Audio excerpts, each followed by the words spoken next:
Hello everyone, welcome to Microsoft 365 Chicago event. Myself Satish would be your moderator for the session. Our next session for today is about bot development with AI and MarkDown.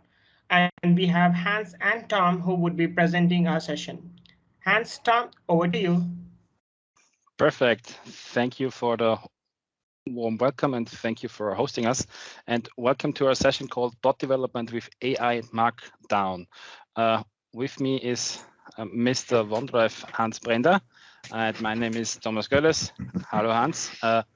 Hans Servus. Is from Germany. I'm from Austria. So if anyone wants to speak German with us, no problem. But we rather stick with English, given the global audience we hope for. A couple of slides from the organizers.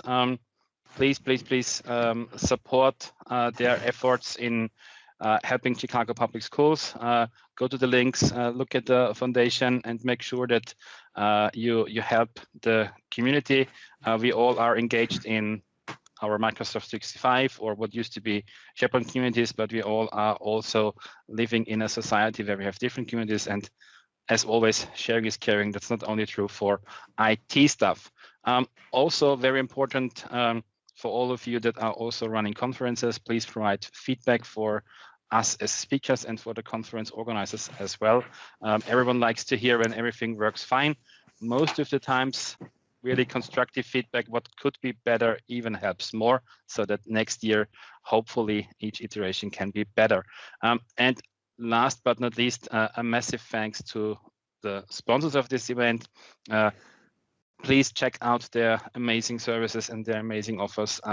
Hans and I, we are also organizing various events on this side of the Atlantic Ocean, and it's so important that those companies support our efforts, because without them, we wouldn't be here. It's just not possible to create something, even in an online situation. Of course, it's way more clearer in an on-premise world where we have in-person events, but also online. You cannot imagine what comes or needs to come together to create an event with that reach. And the last introduction slide, I think, please also make sure that you are aware of the possible prizes and giveaways. And I think the correct English word is flabbergasted to see Amazon gift cards in a Microsoft conference. We are normally not. Okay, it's not a Microsoft event, so that's the main reason. Because otherwise it would be a red flag. But jokes aside, let's start with the content. Some pictures of us, and the third guy on the left, Stefan, actually, together we've recreated the community bot for OneDrive, and Hans and Stefan and I are like a team with our session, and whoever has time, shows up and holds the session, and we are way too lazy to change always the slide. That's the case. That's why we are all three on there. Before we really dive deep into the technical part and into the demo part, we also want to make sure that we give you a short, like a time frame or time estimation, or maybe more like our project experience. What does it take to create a bot in Teams? And you will see it later on, a bot that is very capable of answering OneDrive related questions with a couple of hundred questions that Hans actively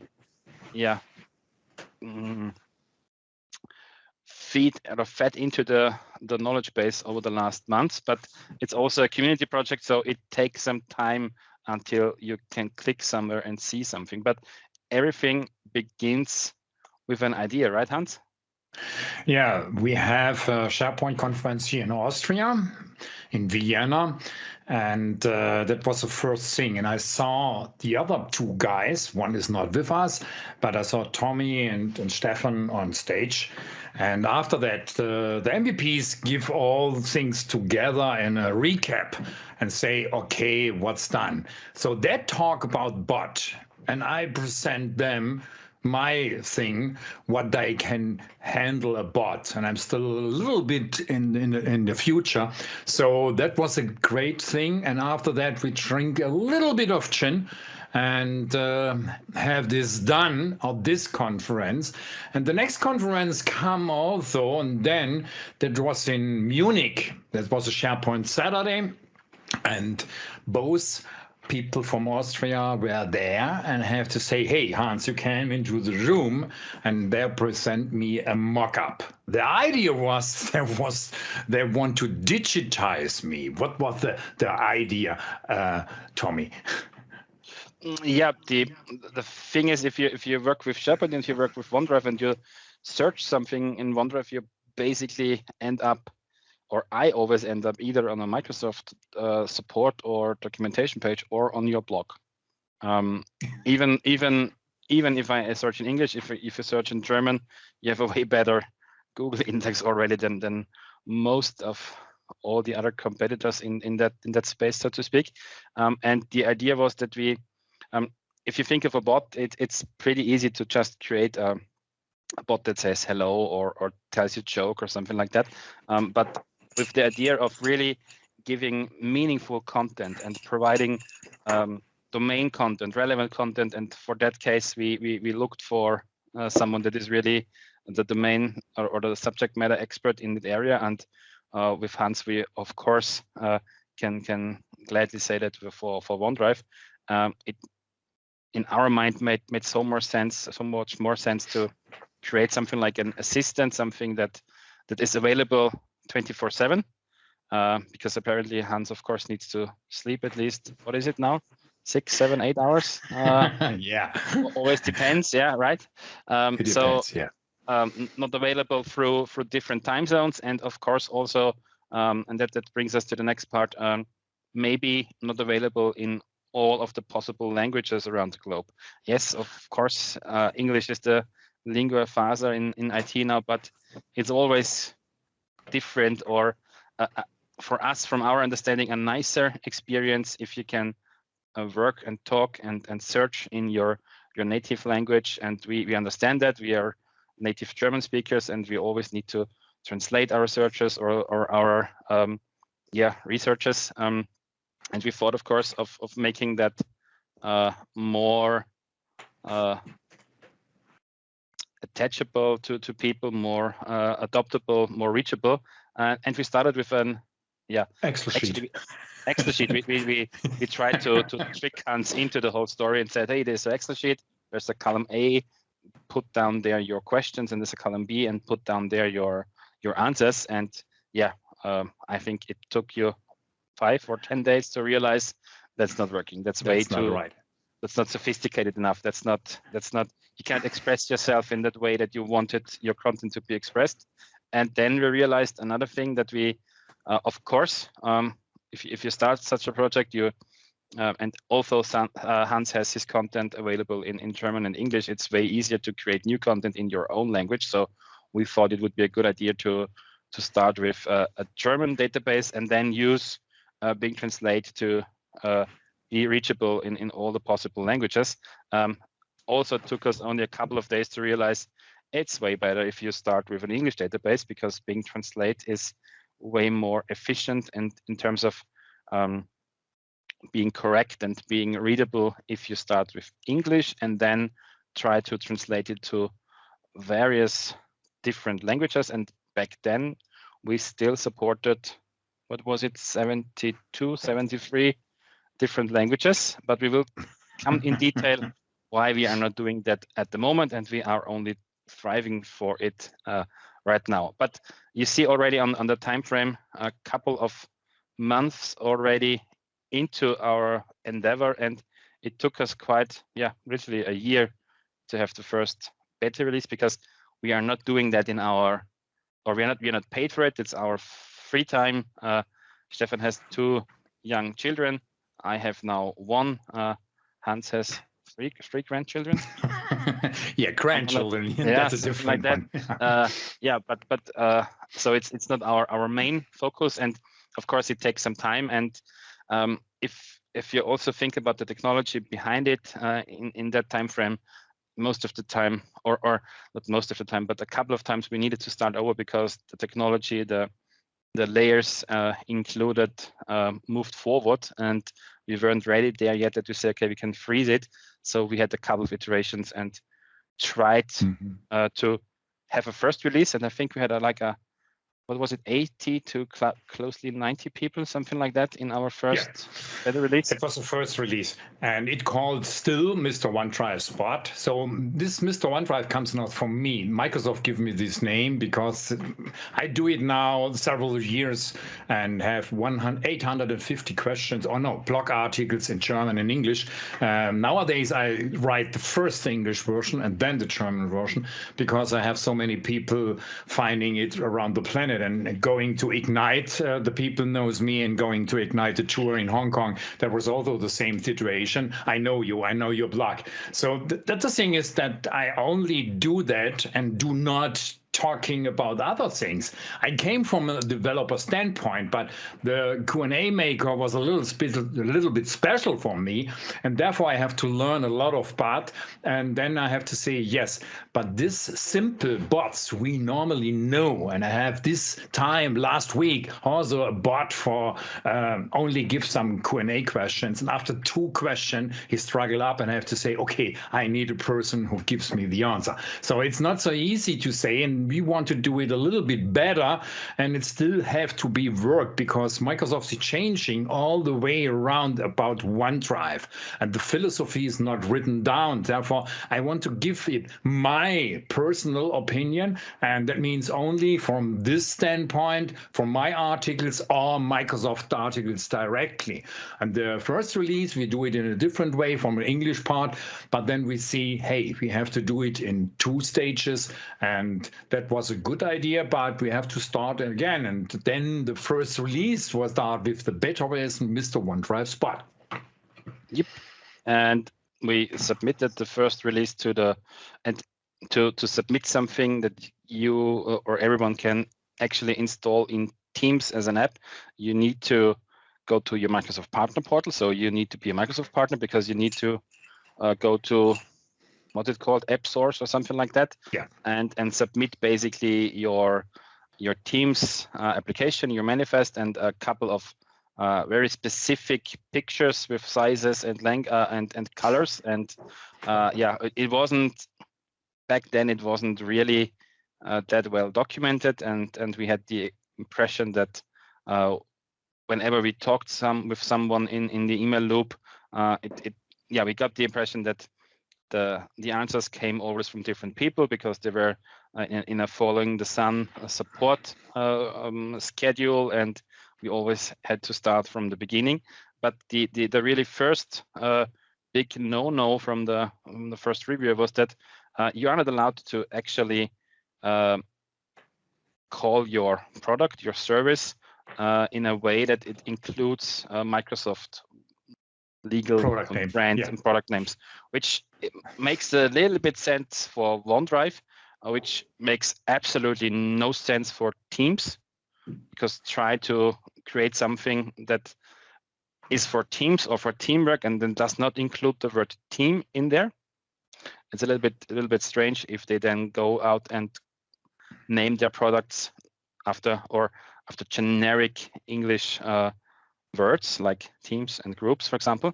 But we had a huge discussion with Microsoft and going back and forth with the naming and how to name the bot actually, and always in this loop of getting an email, 2 weeks later an answer, 2 weeks later an answer. So wasn't really the fastest. I heard it is nowadays way more responsive because they leveled up their game, but back then it was more like try and error.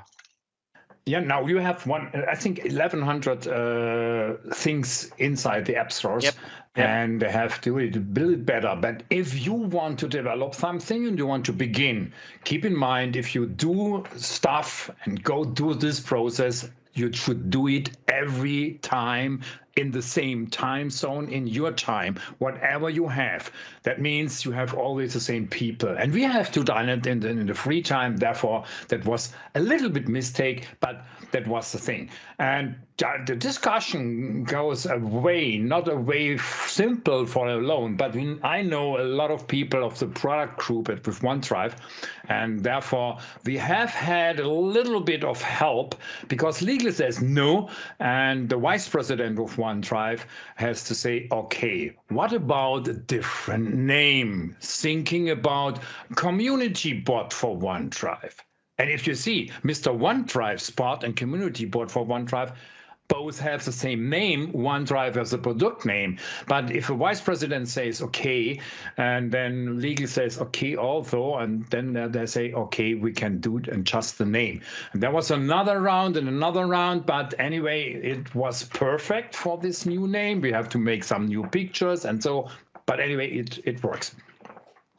And then we had a different, back then the process of getting stuff into teams also just iteratively evolved, and then there was the new need of asking or answering all the discussions around GDPR and how you monetize your product. And as we are a community bot, we don't make any money of it, and we don't store any data or nothing related to persons. So it was again hard to explain that, and from there I still wait for an answer because some Microsoft support engineer told or asked us what our OneDrive add-in is actually doing, and I just asked what's a OneDrive add-in, and I'm still didn't get an answer. So just to give you an idea, just to give you an idea what you deal with.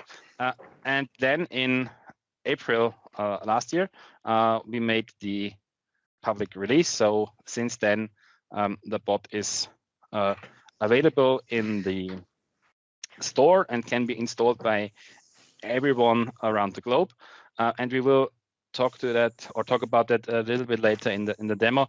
Of course, not every organization allows people to install apps in Teams, so we have a workaround for that as well.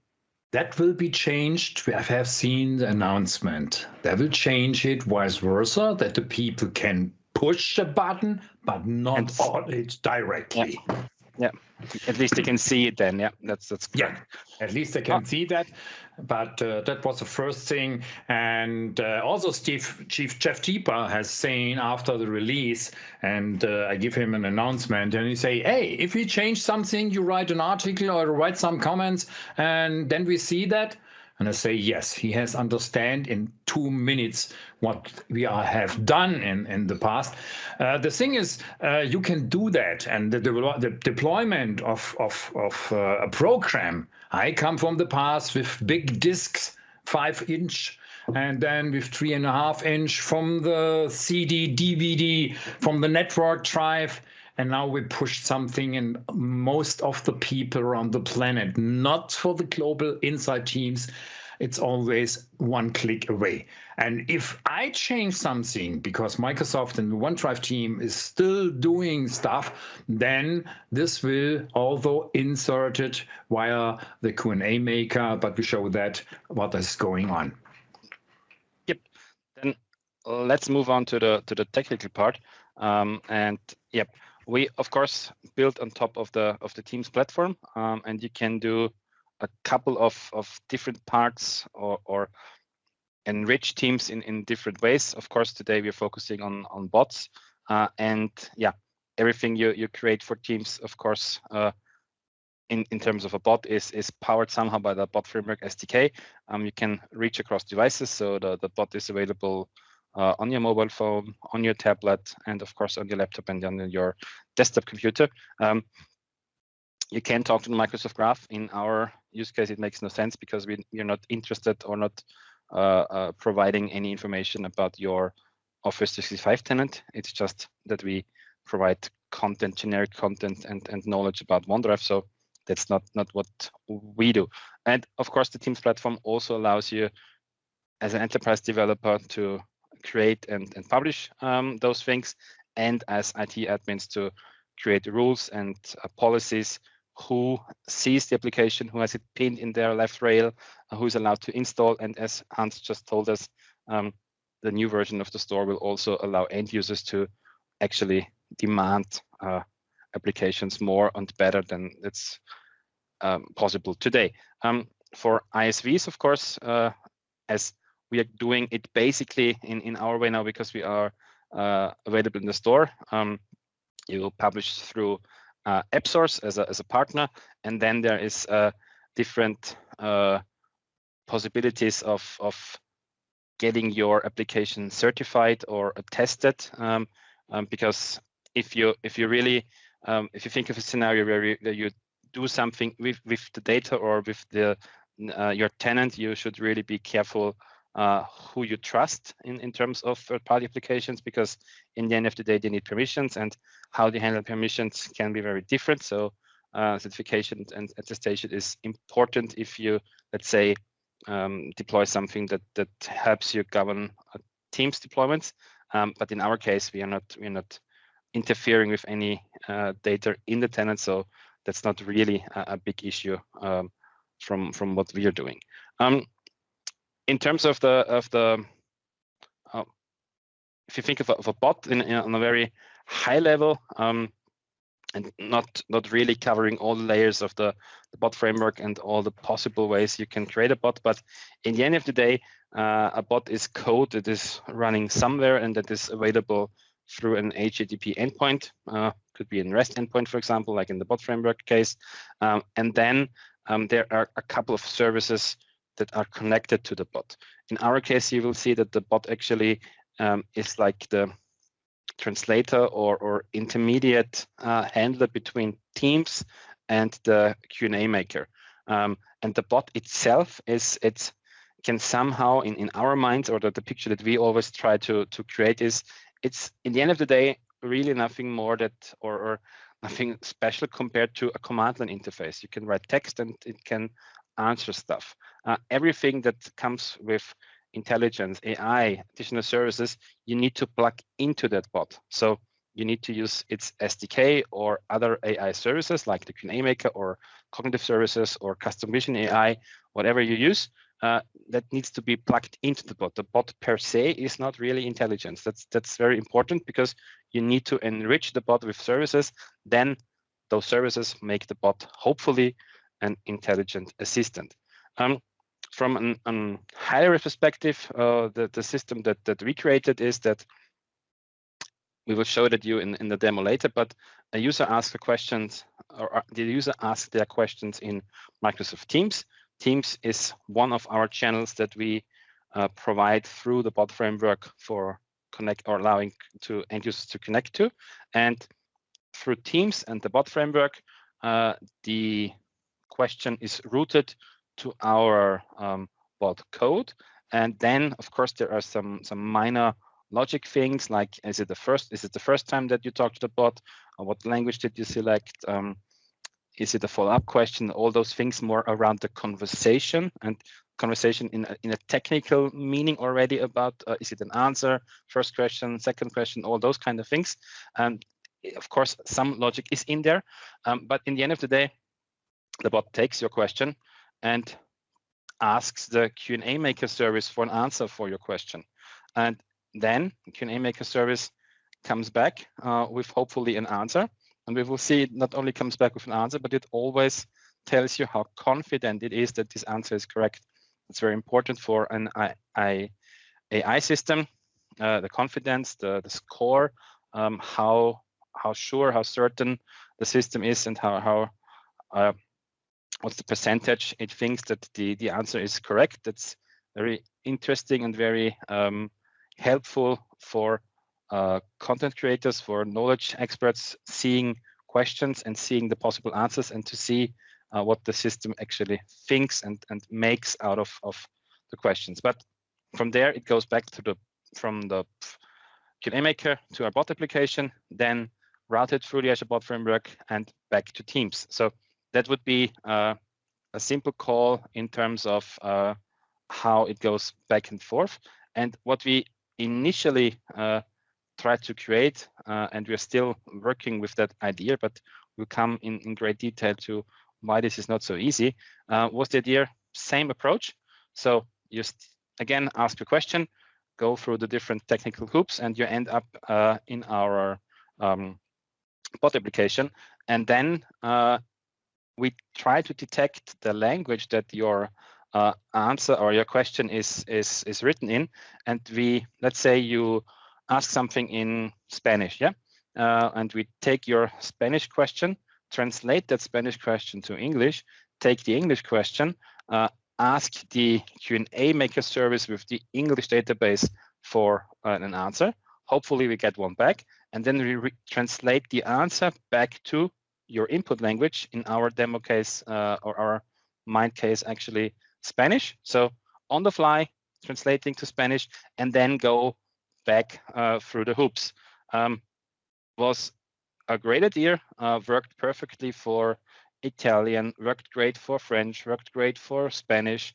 But as we not only used simple text, but we also started using MarkDown with different formatting options, we realized that Bing Translate, with all the asterisks and all the different special characters MarkDown uses, really has a lot of hiccups, and you cannot really guarantee a proper formatted output. And I think it was with the Czech language, we had massive problems with the Danish language, with Polish language, where things weren't formatted anymore, where there were just like two asterisks in the middle of the text, but let's say the Dutch translation had a nicely formatted bold word for OneDrive in there. So a little bit of a horror scenario, because you cannot do anything. We are actively looking for different services that also are capable of translating MarkDown. But the big advantage of Bing Translate is that Bing Translate knows all the Microsoft wording, all the phrases, all the product names, and I'm not sure what, or we're always looking for different tools and opportunities, but how does a non-Microsoft system translate SharePoint or OneDrive in different languages? Because that's actually a big challenge that we still have. Yeah. Therefore, we have still two languages, and we have to see what's going on. Why? Because I have a slide in there, I think so. You have to spring over to the next slide, and then we see what's going on with this MarkDown. Because many people do not understand what's MarkDown. You have it on Facebook, you have it in different languages, but the thing is, we just show it. I think we are in the demo phase, and I have the Q&A maker open, and it's easier to really show it. Yep. Okay. In the system. So let's have a look. So you see here the German one. Let's switch over to the English one. It's easier for you guys to understand, I think. That's the published official back system or background system, the live Q&A maker that Hans is maintaining. And you see here a couple of questions lead to the same answer. So that's the way how Q&A maker allows you to deal with different input and giving the same answer, and maybe make it a little bit smarter. And Hans was very tries to be really precise with all the different questions here, and all those questions really help the system that we broaden our reach if someone asks some things. And you see the list here, and we come back with the same answer here. And here you see the HTML version. You see a nice header, you see paragraphs, you see formatting, because that really resonates with people if the answer in Teams is nicely formatted and not just like text that someone split over like water or something like that, more like a formatted, nicer way. But then you need to deal with something like this. And alone the notation here. Yeah, that's your world, now, right? The thing is that you have to have two things what we have to look. The first thing, to test the stuff, you have to have the same question, always the same question, because you see what's going on internally in the Q&A maker. You see the button test and you can have the same question, but we have no thing because AI is looking for the question and you do not have the same question. Thinking about the wording is in another direction. It comes to another version and I want to have this one. So we have a numeric symbol that we have to test. That is this one, E127. Then you see it's always come to this answer. So the answer is good internally, but the test is not completely, because inside it was good, but after that it's going to Teams, and Teams has an own render engine. So we have to look for the render engine, and that means it could be several stuff. Means sometimes you have line feed correction and so on, and that is not so good. And we're starting without these good editor. So we have not this editor at the beginning. After the beginning, I say, hey, now it's an editor there. No. If you go and have the first thing, you have to say, okay, now I do not want to have it anymore. If you want to change something, do it in this version. You cannot work with the other one, otherwise they will have these additional characters in line feeds going out. So that's the thing. Now I'm familiar with all this stuff and I write it now down, but sometimes it's a little bit horror that inside it's okay, but not going to Teams and have the same result. And here you actually see the problem of Bing Translate with all those special characters and where there's a word stop and how to interpret all those markdown characters.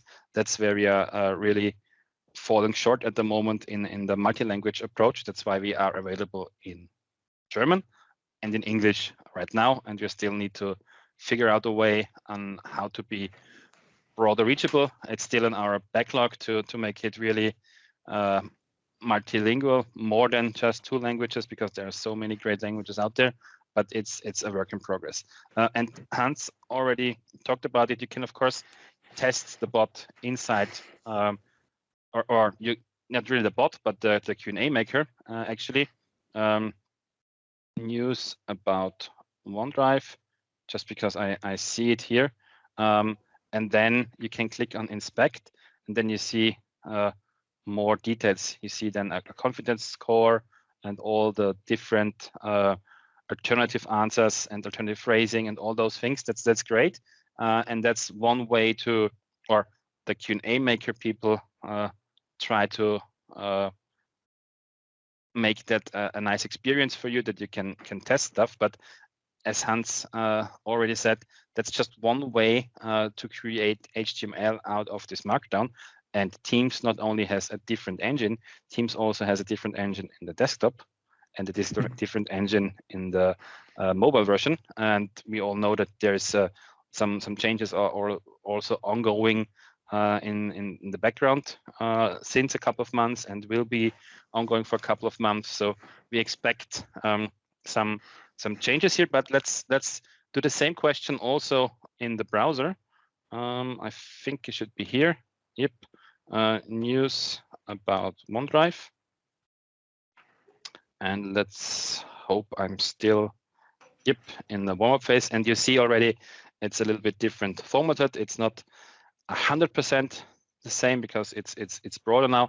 And we will see later on Teams, or the main difference, or one of the biggest differences we see is how Teams works with images and what's the what you can do with images and what you can do without them. And that's, for example, one great demo case, because a nice answer, formatted, a list there, and that's what we expected in terms of the quality that we want to provide. If you search for something, then you should get a nicely formatted answer and not just plain text and always in a helpful way, ready for the next question.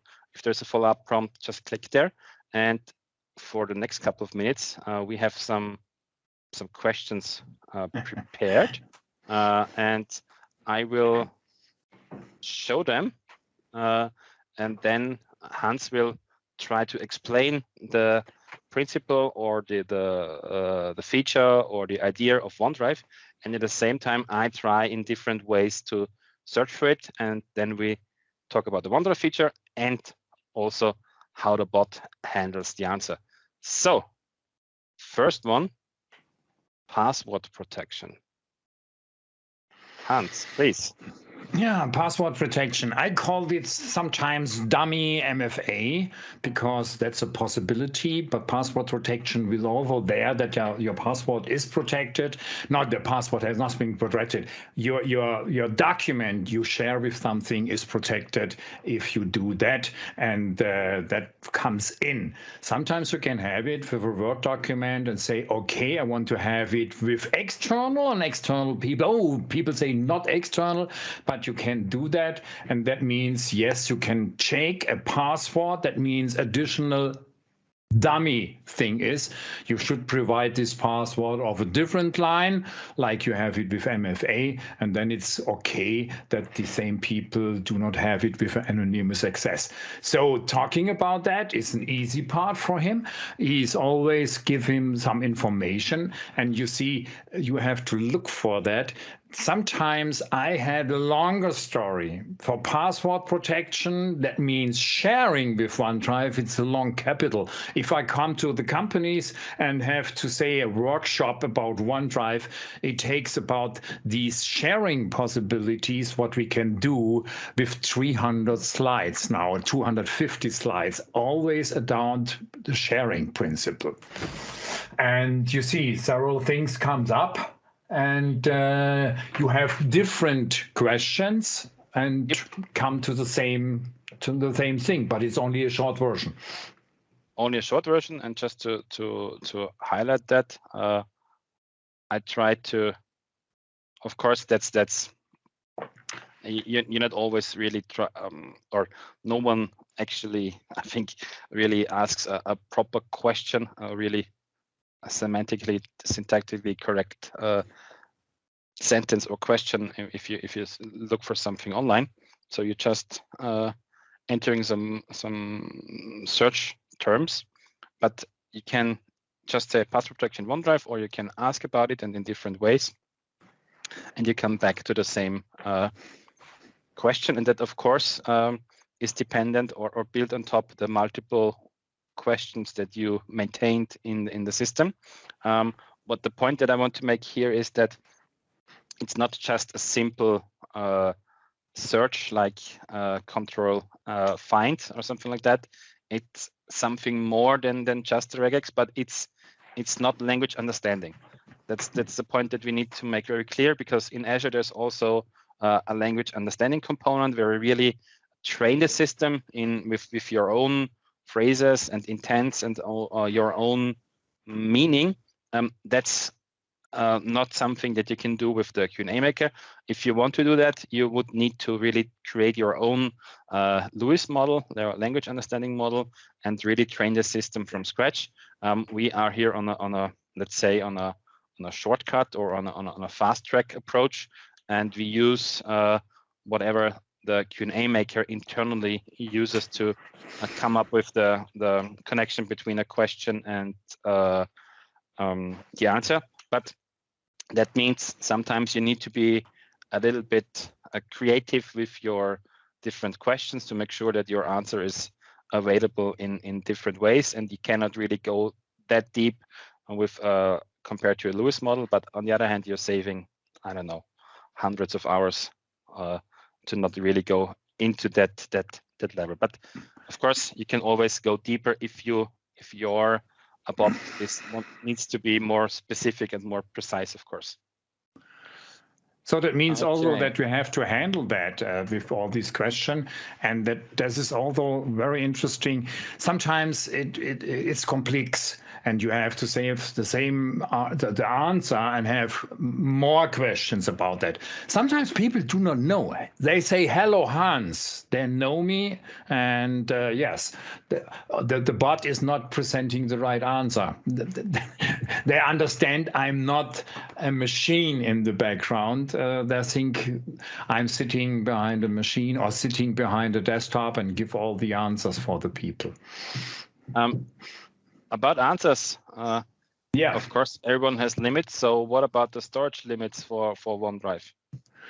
Storage limits, that depends what you mean under storage limit. If you are asking about OneDrive storage limit, you got an answer, and I think that is not only the perfect answer, because it depends what you have there. Means storage answers in an E3 plan is different from an EU1 plan. So therefore you have to know, for an E3 plan you have 1 terabyte, but the most people say, no, we want to give you 1 terabyte because your machine doesn't know about 1 terabyte. We have no hard disk. I say, yes, you can have several petabytes on your machine if you try it with different things. And therefore, you have to know the background of OneDrive. And therefore, he has also the possibility, what about the storage in SharePoint and so on? He has only the possibility or say, okay, I do not want to ask more questions. He only see some follow-ups. And what is this follow-up? Can you explain me?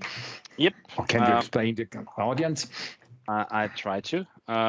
What Hans referring to is those buttons down there. Those are in the bot framework or bot ecosystem. They are called follow-up prompts. And basically, that's a simple recommender system. We all know a very successful certain retailer out of the Seattle area that if you buy a product, always on the bottom of the page says people that are interested in that product are also interested in this and that. Think of it the same way. People that are interested in the storage limits maybe are also interested in storage in SharePoint Online or maximum storage space in OneDrive. So if I click here, what technically happens is that actually you see it here, the system for me takes the text and hands it back to the system in a way. So I wasn't typing that, I just clicked there and it behaved like a normal question. And for the bot, it really is like a normal question again, because it's storage in SharePoint Online. That's the search terms that are then handed over to the Q&A database, and we get back a nice house graphic. Is it a trademark already, your SharePoint house? No, sometimes I came to companies and they have my house because yes, that's a simple building for a SharePoint on premise, and now it's available. Oh, this is a bug that we have is now fixed. Okay, yeah. I've seen that. So that's for my slide deck. That means you have here 4 rooms. I tell it rooms, and you see here you have a key for in the group marketing. That means okay, that's a room outside. So a room can display it. One has the key. You have to make more, and the other are only members. So on this principle, he says, and you see although the stairs going up for the administrator has to talk to the people with the yellow key, because in a house you have 1 person, and that means that's the rights we have. And you see although on the stair up in the roof you have several OneDrive for Business. People don't understand this OneDrive for Business. For extended, that's a site collection for each with 1 terabyte storage. It's unlimited. If you want that in an E3 plan, yes, you can have that. But most people only want to have it in a different way. And you see here a lot of little small storage. That's only 1 terabyte. The rest of the house is a SharePoint house. That means 1 terabyte. And for each user, you have 10 gigabytes for each user, free storage. And all your stuff you have in Teams and will be stored in SharePoint or in OneDrive is inside the house. So if you go up and have more rooms, more site collections or more users than you have in the past, have a SharePoint farm, means more houses, means more servers. And so therefore it's my SharePoint house. Perfect. And from a bot side of the house, funny wordplay, you see that we have images in here, and if you click on it now, it nicely pops out and again gives you a different layer, a different way of approaching the end user, and just it helps to transport the message in the end of the day. Coming back to the question before, because we have an important part also here, we are not only focusing on providing content just through the text that Hans is entering to KineMaker, but we also are linking to different articles and sources. And we made a specific choice to only link to Microsoft articles for one. Yeah. So there is a link to a Microsoft article because it's very important for us that we ensure that it's quality that we are linking to.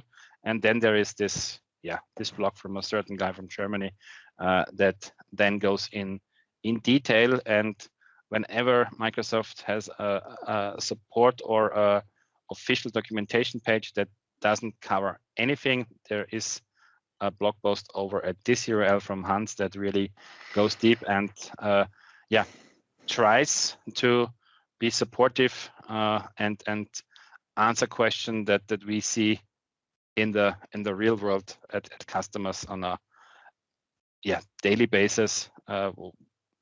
And out there at customers, it was like 2 years ago that we were out there, but still a lot of interaction there. Coming back what about the quality? Sometimes I have at the end of the year or at the beginning of the year, I have a wish list, and this wish list 90% is about quality, because I have to say to Microsoft, hey, Microsoft, you have to look for that, you have to look for that. So thinking about the group policy are well described, now well described. In the past, there was not well described, and now it's well described.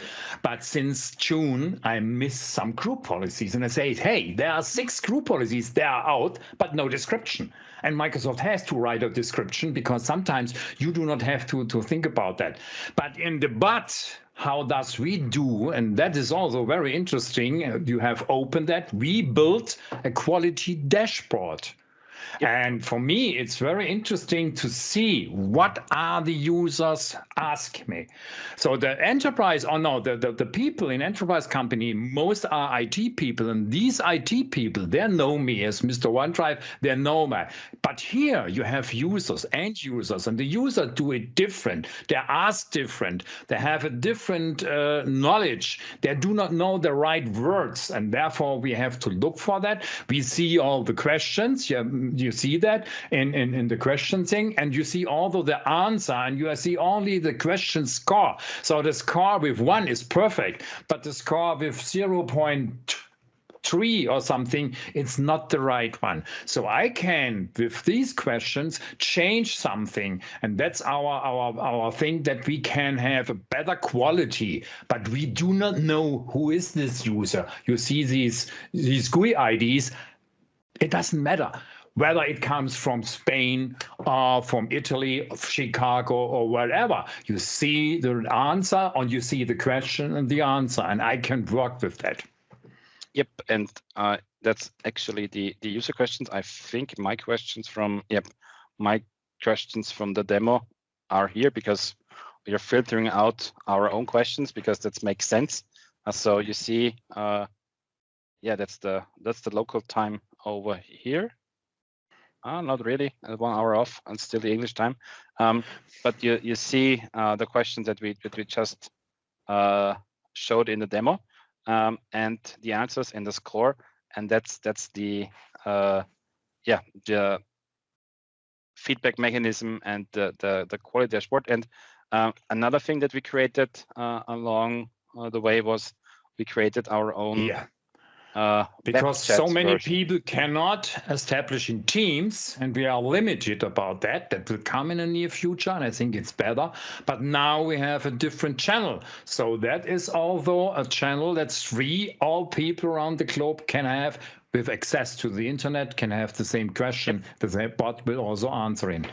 And I think the URL is pretty prominent on your blog, because I found it there a couple of minutes ago.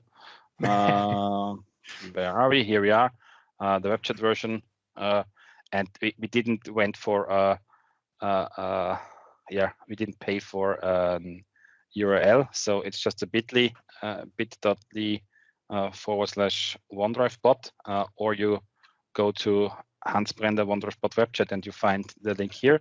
But then you get this simple HTML page that's basically a static page living in one of our storage accounts inside of Azure, and that has the web chat component of the bot here. So I already opened it right before the session started, but you see that's also a way to interact with the bot, and especially for people that are let's say again the storage limits, just to make sure that it works, that are limited in his or her permissions to install applications in the Teams environment. Of course, you can create a developer tenant easily in Teams, but yeah, not everyone wants to create a dev tenant and wants to govern or maintain that system. So sometimes it's easier to just go to a web page and look at the web chat, and yeah, maybe or hopefully this web chat experience leads to a positive argument or a positive request with your IT department, and you will be allowed to install the proper Teams application as well. Otherwise, feel free to also use it on that side of the house. We really just want to be of assistance in terms of OneDrive questions, and to provide that in a way that resonates with the modern work architecture from Microsoft. So being accessible through a chatbot in Teams, or through the web chat component just on a web page. And of course, that's also a nice demo, because seeing that, you can also imagine that you can put it on, or if you have your own use case for bot, it also shows that you can integrate and promote the bot on various different sites, also just with pure HTML. Yeah, I think, Hans, we have Perfect. 5 minutes left, but we had a hard or not a lot of space between the keynote and our first session. So I think we end the session here. We still have, of course, a couple of slides with questions, as you can imagine, but I feel it's better to give people a short break before they start with the next session. So thank you from my side for your attention. The slides will be available. Check out our contacts on Twitter or on LinkedIn, and happy to hopefully see 1 or 2 questions from you guys in our quality dashboard through the next days.